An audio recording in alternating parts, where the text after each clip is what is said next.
Have you ever stopped to wonder why the thing that holds bullets in a gun is called a magazine?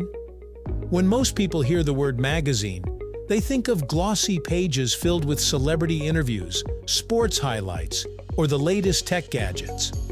So how did the exact same word end up being used for something as serious and mechanical as firearms? That's exactly what we're digging into today, the fascinating history behind the word magazine, and how it went from describing storage places to becoming the term we use for one of the most important parts of modern firearms. Right here, on History of Simple Things.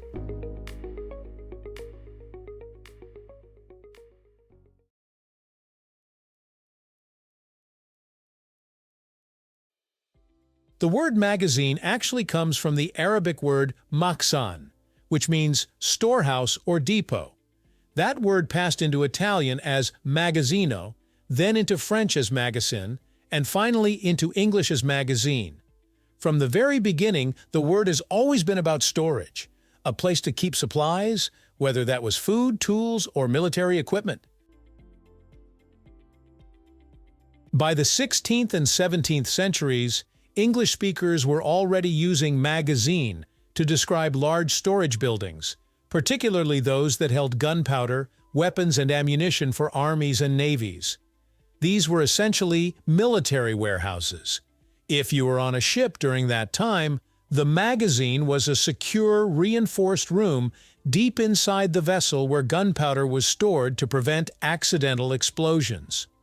Soldiers and sailors knew that if something went wrong in the magazine, the whole ship or fort could go up in flames. So originally the word had nothing to do with guns directly. It simply meant a place where dangerous materials were stored. Over time, as firearms developed, the scale of the word magazine shifted. Instead of just describing giant storage depots, people began applying it to smaller storage spaces for ammunition. For example, in early artillery, the term magazine could refer to a powder chest or even a small container used by soldiers to carry black powder charges. The logic was the same. It was a storage place for explosive material.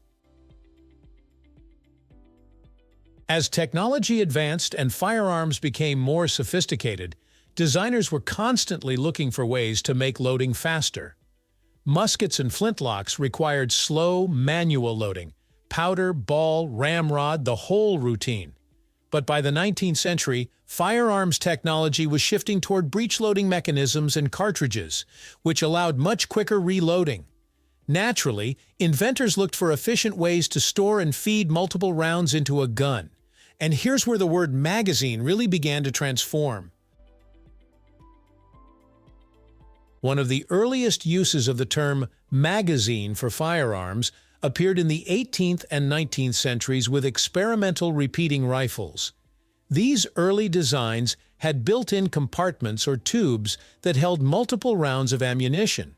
Since these were essentially miniature storage depots for cartridges, the military naturally borrowed the existing word magazine.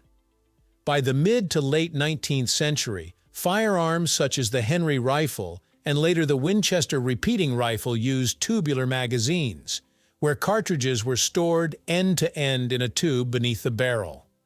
Soldiers and gun makers alike started calling these tubes magazines, because once again, they were simply small storage places for ammunition.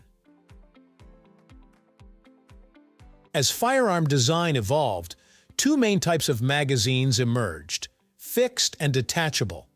A fixed magazine is built into the gun itself, like on the classic bolt-action rifles used in World War I and World War II. Ammunition is loaded directly into the gun, often using a clip to guide the rounds. The term magazine here still fit. It was the gun's internal storage space for ammo. But the real game-changer came with detachable magazines. These allowed soldiers to quickly reload by swapping out an empty magazine for a full one rather than fumbling with loose rounds. Early examples showed up in the late 19th century, and by the 20th century, they became standard for semi-automatic pistols and rifles. Today, when most people say magazine, they're thinking of this detachable type. But whether fixed or detachable, the principle is the same. A magazine is simply the storage and feeding device for ammunition inside a firearm. Now, you might still be wondering, what about printed magazines like the ones you find at a newsstand? How does that fit in? Well, the connection actually makes perfect sense. In the early 18th century, publishers began using the word magazine to describe collections of information, essays, articles, illustrations, stored in one place and released in regular issues. In other words, a magazine of writing was like a warehouse of knowledge. So, while a gun magazine stores ammunition, a print magazine stores ideas and information. Both share the same root meaning, a collection or storage space for something valuable. Today, when we hear magazine, most people probably think of either fashion and lifestyle publications or firearm accessories. And that double meaning sometimes creates funny misunderstandings. Imagine telling someone, "I left my magazines in the car," and watching their face as they try to figure out whether you mean Vogue or 9mm Glock mags. But in the military and firearm communities, the word magazine is taken very seriously. It's the proper technical term, and it links modern weapons directly back to centuries of history in language, warfare, and technology. Understanding why we call them magazines isn't just a trivia fact. It also highlights how language evolves with technology. Words change, shrink, and adapt to new contexts, but they often carry their history with them. In this case, the idea of storage, whether for gunpowder in a fort or cartridges in a pistol, is what ties the whole story together. And when you think about it, that makes the word feel a lot more fitting. A magazine isn't just a random name. It's the continuation of a centuries-old tradition of calling any ammunition storage space a magazine. So the next time you hear someone ask why guns have magazines, you'll know the answer. It's all about storage. From Arabic roots to European forts, from powder rooms on ships to detachable rifle mags, the word has traveled through time and technology to land in the firearms world we know today. Language and weapons have always evolved side by side, and magazine is the perfect example of how old words find new life in unexpected ways. So, whether you're a history buff, a language nerd, or just someone curious about why things are called what they're called, I hope this gave you a deeper appreciation of the word. Thank you for watching. If you have suggestions for our next video, feel free to share them in the comments below. We'll be sure to give you an acknowledgement for your contribution.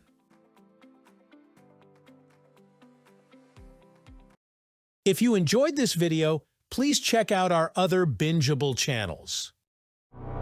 Thank you for joining us on this journey through the history of simple things. Don't forget to like, subscribe, and stay tuned for more stories woven through the smallest details.